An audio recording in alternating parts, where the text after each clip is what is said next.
Mental Health Monday is sponsored by Dignity Health. Hello, human kindness.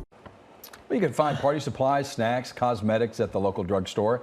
Now they're offering therapy. In today's edition of Mental Health Monday, KCAL anchor Juan Fernandez explores the pros and cons of Minute Clinic mental health care.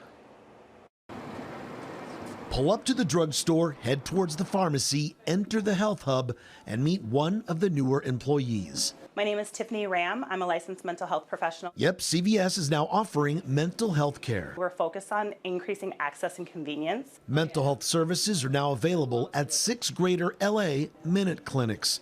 Other retailers have also announced plans to venture into counseling. We're in a state of emergency in terms of access to mental health care. Dr. David Glass is a former psychologist and a family law attorney.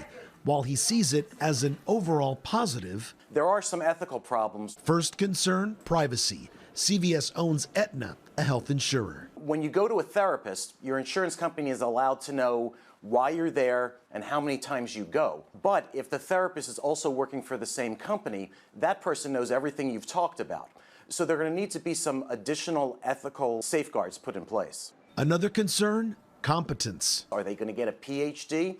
Or are they going to get the therapist who's most able to treat them? Ram is a licensed clinical social worker, as are most of the CVS therapists. She treats anxiety, depression. Life transitions, that could be divorce, that could be empty nesting, handling your everyday stress. Aetna and some other health plans cover services here. For those without coverage, $120 for your first initial assessment and $89 for any subsequent appointments. Which is still more than many can afford. With demand soaring, there are increased calls for insurers to step up. The insurance companies don't pay enough money. CVS is trying to avoid that problem by having therapists on their payroll. They'll figure out what the appropriate salary is, and then these therapists will provide care without having to submit forms, without having to get reimbursement. Perhaps the best use of retail mental health care? It's a great place to start.